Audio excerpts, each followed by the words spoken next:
Welcome back. You're watching Decision 2022. Pathologists have ruled out foul play in the sudden mysterious death of Gishugu constituency returning officer Geoffrey Gitobu. A post-mortem that was performed today at Cottage Hospital mortuary in Nanyuki by 3 pathologists showed that the deceased died from a clot in the pulmonary vein. Gitobu collapsed and died on Monday as he drove himself in Nanyuki town in Laikipia County. Our regional reporter Margaret Kimathi has that story. The family of the late Geoffrey Gitobu arrived at Cottage Hospital mortuary Wednesday morning, hoping to know the cause of his death. With grief and sorrow, one after the other, they joined pathologists in the mortuary, and at the end of the autopsy, the pathologist report was that Geoffrey Gitobu died of a clot in the pulmonary vein and anemia. Kile tumepata kiini cha kifo ni kwamba damu ilikuwa imeganda na ikaenda kwa mshipa wa damu ambao unaitwa pulmonary artery na ikaziba. Kwa hivyo damu haiwezi pitia kutoka kwa upande wa kulia wa roho kwenda kwa mapafu, imezibwa. Na hapo ndio ilisababisha kifo.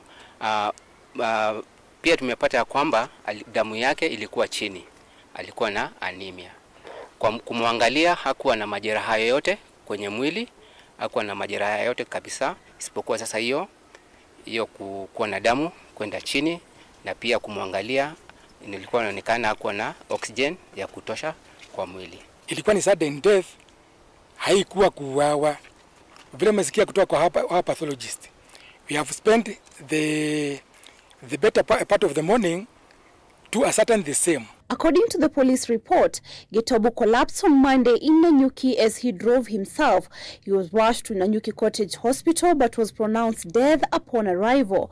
Laikipia County Criminal Investigation Officer Onesmus Towet said the investigations were not yet complete and that they had taken some body tissues for further analysis. Upelelezi inaendelea, tunaendelesha.